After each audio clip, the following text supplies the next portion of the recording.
Hi, this is the AI Storyteller. I'm Mark. The book we are interpreting in this issue is the classic literary masterpiece, The Picture of Dorian Gray, by the British literary genius Oscar Wilde. The Picture of Dorian Gray is a novel by the British writer Oscar Wilde. When it comes to Wilde, more people know about him than have actually read his works. Wilde's fame among the public is mainly centered around his eccentric fashion sense, his sharp wit, and the infamous homosexual scandal that ultimately led to his downfall, imprisonment, and early death. He turned his own life into a dramatic narrative with highs and lows that rival any of his literary creations. However, today our focus is not on discussing Wilde's dramatic later life. Instead, we need to first understand how he lived his early years. Wilde was born in Dublin in October 1854. His father was the most famous C&I specialist in Ireland and even in all of Britain at the time, while his mother was a renowned Irish intellectual who had written many political articles opposing English oppression of Ireland. By today's standards, Wilde came from a typical upper-class intellectual family. From a young age, Wilde displayed extraordinary talent for classical literature and had a photographic memory.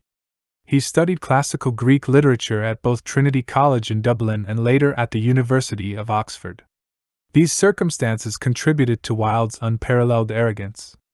After graduating from Oxford in 1878, Wilde settled in London, where he spent the next 13 years. During this time, he did not produce any particularly significant literary works apart from a few short stories and the children's story collection The Happy Prince. In contrast to his low literary output, Wilde gained notoriety for his flamboyant fashion, high-profile lifestyle, and public speaking tours. Wilde's second son, Vivian Holland, described his father in his biography of Wilde as follows: he would sometimes wear a velvet coat adorned with tassels, knee-length black silk stockings, loose silk shirts with wide collars, all topped off with a large green tie. It was even rumored that Wilde once walked down London's fashionable Piccadilly Street carrying a lily. It's easy to imagine the controversies that Wilde's unconventional clothing and behavior stirred in the conservative society of the time. After 1891, Wilde entered a period of prolific literary creativity. Several of his most important satirical comedies premiered in London theatres, creating a sensation. This wave of success crossed the Atlantic and became a hit in New York as well. To illustrate how popular Wilde was at the time, in 1895, when An Ideal Husband was being performed, another literary master, Henry James, who authored The Turn of the Screw, had long harbored dreams of conquering London with a play. However, his first play premiered and failed, completely overshadowed by Wilde's brilliance. James even gave up playwriting after this incident. These theatrical successes solidified Wilde's literary reputation and played a direct role in the revival of British theatre. During this period, Wilde's creative endeavors expanded beyond theatre to include novels, poetry, and fairy tales. His second collection of fairy tales, The House of Pomegranates, his literary criticism and intentions, and the novel we are discussing today, The Picture of Dorian Gray, were all published during this time. These literary achievements, considering his brief life, are both rich and precious. Although when measured against contemporaries like Joyce, Shaw, and Yeats, Wilde's literary standing may seem somewhat lower in the orthodox literary history, he was undoubtedly a unique talent on the late 19th century British literary scene. His name has become an aesthetic symbol closely associated with the aestheticism movement. What is the aestheticism movement? In simple terms, it was a loosely organized anti-societal movement that emerged in the late 19th century within the realms of art and literature. They had a famous slogan, "Art for art's sake," which is often attributed to Oscar Wilde, but it was originally coined by the French philosopher Victor Cousin in 1818. Wilde drew inspiration from the ideas of his predecessors and became the movement's most prominent advocate. The aestheticism movement began in France and spread throughout Europe until a resurgence in the 1880s and 1890s when a group of British writers, artists, and literary theorists revived the movement's principles, marking its second wave. It's important to note that the resurgence of aestheticism in Britain was influenced by the political climate of the time. The era was the Victorian era, characterized by the long reign of Queen Victoria, spanning 64 years, which marked a period of great political, economic, and scientific advancement in Britain. However, this period of prosperity was juxtaposed with a stifling moral atmosphere in society. The strict moral environment led to the repression of human nature, resulting in a society that appeared respectable and restrained on the surface but concealed dark complexities beneath. This era gave rise to both adherents of tradition who upheld moral standards and a variety of eccentrics and rebels. Oscar Wilde belonged to the latter category. At the time, there were a number of intellectuals who turned their focus to the temple of beauty, seeking to carve out a new path for their creative endeavors. Thus, the British version of the aestheticism movement was born. The Picture of Dorian Gray is the only full-length novel in Wilde's literary career and was published during the height of the aestheticism movement, widely recognized as a representative work of the genre. The story of how this novel came into being is an interesting anecdote in literary history. In 1889, an American publisher invited both Arthur Conan Doyle and Oscar Wilde to a dinner. During the dinner, the two writers were invited to each write a story for the British version of Lippincott's monthly magazine. The gentleman's agreement resulted in Conan Doyle sending in the second story of his Sherlock Holmes series, The Sign of Four, while Wilde submitted The Picture of Dorian Gray. Conan Doyle later praised The Picture of Dorian Gray highly in his 1924 memoirs, calling it a highly moral book, a sentiment that sharply contrasted with the mainstream British literary opinion of the novel at the time. The novel was first published in the July 1890 issue of Lippincott's monthly magazine and was later revised by Wilde and officially published the following year, accompanied by a famous aestheticism preface. Under pressure, Wilde removed some content with overt homosexual themes during the revisions. However, the novel still attracted a great deal of criticism due to its complex and innovative imagery, unconventional rhetoric, and subtle allusions to homosexual themes. The press widely regarded the book as obscene, immoral, evil, and crude. The Daily Chronicle famously described the novel as a poisonous book, the atmosphere of which is heavy with the mephitic odors of moral and spiritual putrefaction. However, in the face of such criticisms, Wilde was excited and wrote lengthy defenses of his work for various newspapers, some of which later became part of the official preface to the novel when it was formally published.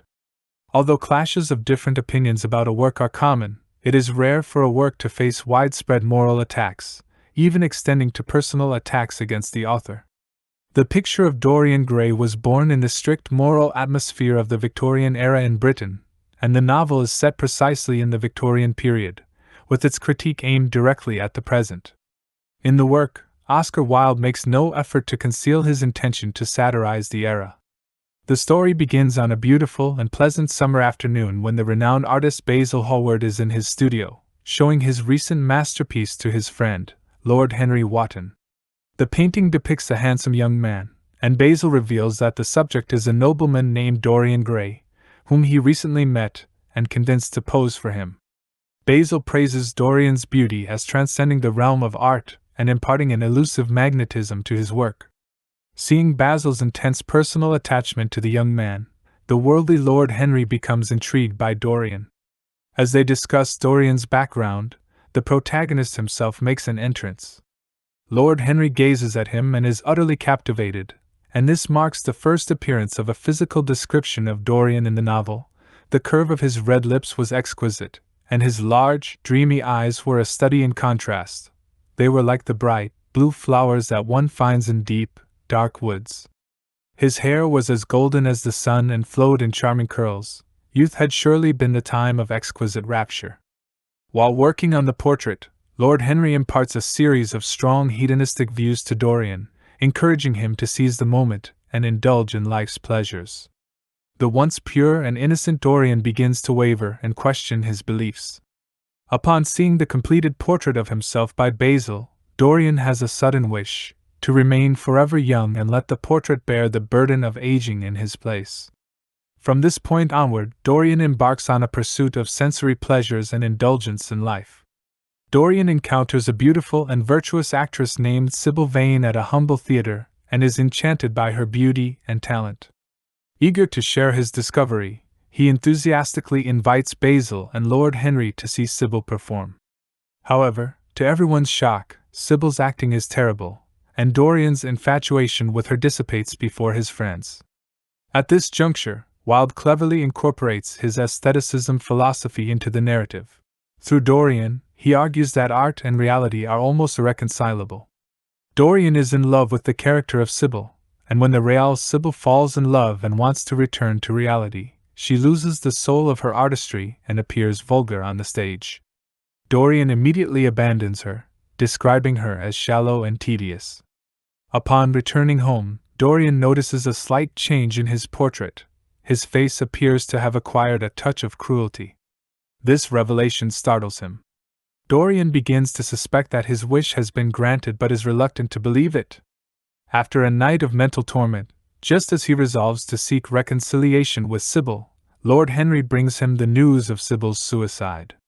Consumed by remorse, Dorian regrets the heartless words he spoke the night before.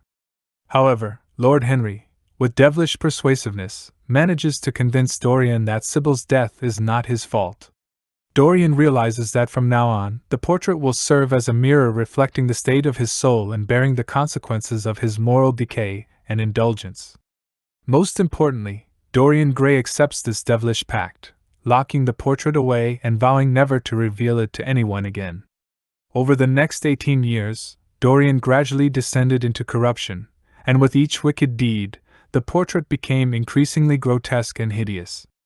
However, Dorian's outward appearance continued to maintain the beauty of youth.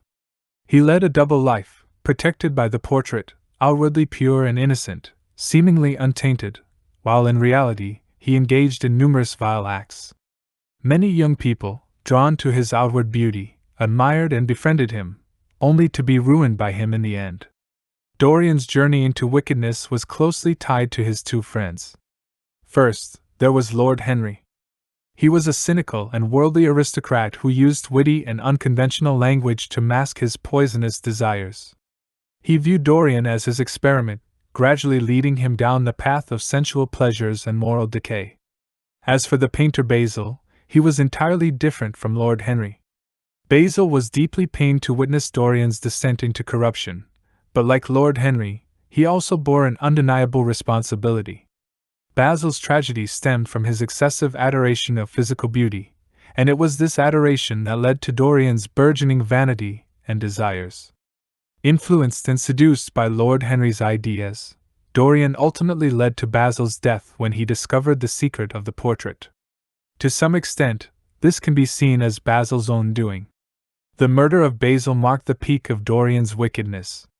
Furthermore, Dorian threatened his former friends to help him dispose of the body with chemical agents. This horrifying scene of body disposal added a touch of Gothic horror to the novel, a genre popular in late 18th century English literature. At this point, the appearance of Dorian in the portrait had deteriorated to an unimaginable extent, a wicked expression, thinning hair, blood-red lips, and once bright blue eyes now cloudy. After committing murder, the portrait even showed bright, wet, glistening red drops on one of Dorian's hands. To escape his crimes, Dorian sought pleasure and indulgence in a sordid opium den, only to encounter James, the brother of Sybil Vane. Dorian used honeyed words to evade James's desire for revenge, but James soon realized that Dorian was the heartless man who had abandoned his sister. While Dorian was nervously on edge, during a hunting expedition at a gathering, James was accidentally killed by a hunter while hiding in the bushes. Dorian gazed at the lifeless body, realizing that his danger had passed. As those who knew his secrets began to die, Dorian could not bear the mental torment. He confessed to Lord Henry, expressing a desire for redemption. Hoping that doing good deeds would alleviate the evil desires of the portrait, Dorian decided to display his intention to reform. However, when he unveiled the portrait, he found that the image had only grown more deceitful and cunning, with a wicked glint in the eyes and a smirk on the lips. Unable to bear the thought of living with his sins forever, Dorian resolved to destroy the cursed portrait with the same knife he had used to kill Basil. Yet, as the blade pierced the chest of the figure in the portrait, it simultaneously struck Dorian's own chest. People discovered Dorian Gray's lifeless body, aged and repulsive on the floor, while the portrait hanging on the wall remained unchanged, radiating youth and a rare beauty. Dorian Gray's literary archetype was by no means groundbreaking, and the most similar and famous literary figure to it is none other than Dr. Faust. In his quest for ultimate knowledge and the true essence of life, Faust made a pact with the devil, Mephistopheles, involving the exchange of his soul after death, a nature of the deal quite akin to the secret wish made by Dorian Gray. Although Wilde's narrative doesn't feature the figure of a devil, Lord Henry serves as a substitute for the devil's role, luring Dorian into making a wish, causing the portrait to age and deform while preserving Dorian's eternal youth. The difference between the two lies in Faust's sale of his soul for knowledge and power, whereas Dorian sells his soul for youth and pleasure. Wilde provided a fresh take on this well-worn literary theme. Plato once mentioned a parable called the Ring of Gyges in the Republic. A poor shepherd named Gyges stumbled upon a ring with the power of invisibility. Gyges asked Socrates if someone could have such a ring, who would remain honest and just? Socrates replied that even though a person's physical actions might be hidden, their soul would become twisted by the evil deeds they committed. This paradox prompts us to contemplate whether, when someone knows their actions won't be noticed, they can control themselves from committing evil deeds. Dorian Gray is the one wearing the ring of Gyges in this tale, doing wicked deeds without being discovered, with the only flaw being the portrait, a mirror reflecting his distorted soul, where Basil discovered the ugliness within Dorian's soul. The novel's conclusion is quite cleverly constructed. When Dorian attempts to renounce evil and rid himself of his corrupted soul, he ironically dies by his own hand. From a positive perspective, his death is undoubtedly a reckoning for past sins, and this reckoning is thorough and absolute. Wilde doesn't intend to elevate the ending into one of religious redemption. From a moral standpoint, we might understand that once a person's soul has fallen into corruption, it can't be redeemed through mere atonement but only through death. In this regard, the novel is not just amoral but even carries a certain simple moralizing message, a kind of lesson that Conan Doyle saw as a high moral level in the novel, likely interpreted from this angle. However, measuring the significance of a literary work solely based on its moral stance can be overly narrow. Regarding the picture of Dorian Gray, Wilde once made a thought-provoking statement: Basil Hallward is what I think I am, Lord Henry is what the world thinks of me, Dorian is what I would like to be. In other words, in Wilde's view, these three characters reflect different aspects of himself, collectively elaborating on his aesthetic ideals. These ideals encompass not just Lord Henry's hedonistic and superficial pursuit of pleasure, but also Basil's obsession with the external forms of beauty. They also encompass profound reflections on the essence of beauty, introspection on the conflict between aesthetics and morality, and lamentations over the ultimate destruction of beauty. We need not question which character represents the author's stance. What we should appreciate is how Wilde uses the narrative form to present the themes most cherished by the aesthetic movement. Once we transcend moral standards and re-examine this work, we see not just a sensational Victorian-era novel with homoerotic undertones, but a masterpiece with a distinctive Wildean style, reflecting his artistic aesthetics and moral pursuits.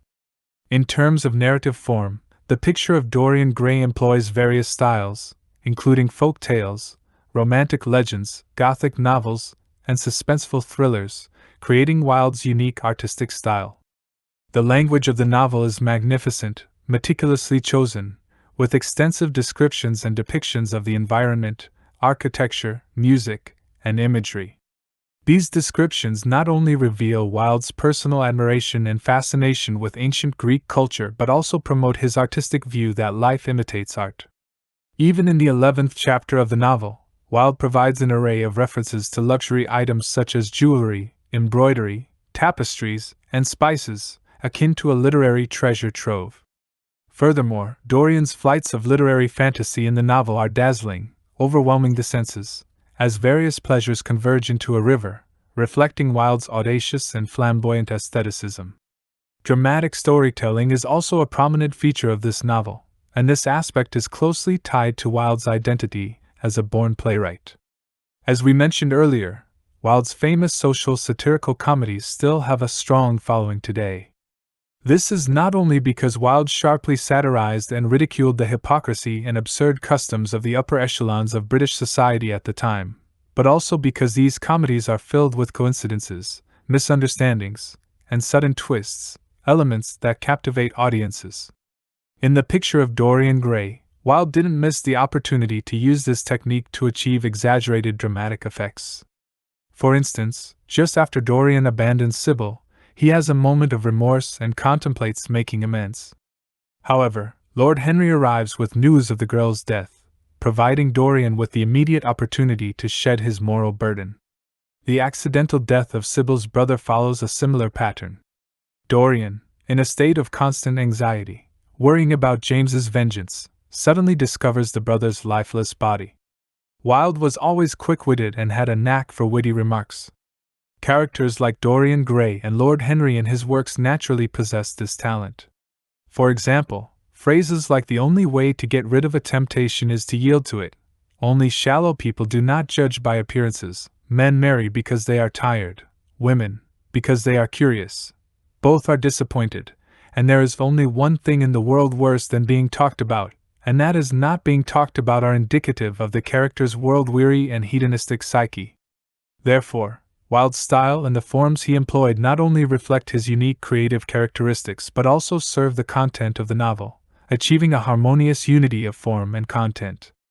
In 1900, Wilde passed away in poverty and illness in Paris, having endured a bleak and tragic life. During his lifetime, he did not witness the rehabilitation of his novels in the eyes of critics. In today's society, where moral standards have become more lenient, and even the legalization of same-sex marriage has become a mainstream trend, as we revisit The Picture of Dorian Gray and savor its nuances, the moralistic attacks that plagued Wilde in his early years have long faded away. Today, Wilde has become one of the most widely read and translated British authors in Europe, following in the footsteps of Shakespeare. Wilde's ideal was to cleanse the impurities of reality through the art of beauty. His acknowledgement of the ugliness and darkness of reality served to explain his art for art's sake philosophy, with aestheticism being the form of his spiritual rebellion. The Picture of Dorian Gray is the window through which Wilde boldly and candidly reveals the mysteries of his innermost soul to the public. Now let's recap the key points from this discussion. 1. Oscar Wilde was a maverick in the late 19th century English literary scene, known for his unconventional dress, sharp wit, and the scandalous trial that led to his downfall, which continues to be a topic of fascination. 2. As a representative of the aesthetic movement in England, Wilde's creative output spanned various genres, including novels, plays, poetry, and fairy tales, with The Picture of Dorian Gray being his only full-length novel. 3. The Picture of Dorian Gray was born in the late Victorian era and immediately caused a sensation due to its subversive themes, veiled hints of homosexuality, and societal conservatism. The three characters, Dorian, Lord Henry, and Basil, reflect different facets of Wilde's own personality, collectively elaborating on his aesthetic ideals. 4. In terms of narrative form, the novel incorporates elements from folk tales, romantic legends, Gothic novels, and suspenseful thrillers, creating Wilde's distinctive artistic style.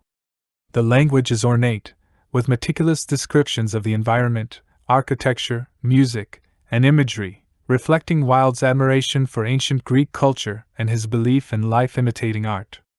5. Wilde's penchant for clever wordplay and witty repartee is evident in the characters of Dorian Gray and Lord Henry.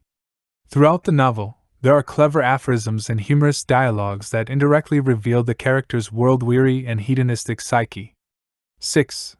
Despite early moralistic backlash, Wilde's works have gained renewed appreciation in today's more permissive social and moral environment, cementing his status as a celebrated and enduring literary figure in European literature. Well, that concludes the content for this episode. If you enjoyed my video, please click like, subscribe to my channel, and share it with your friends. Thank you.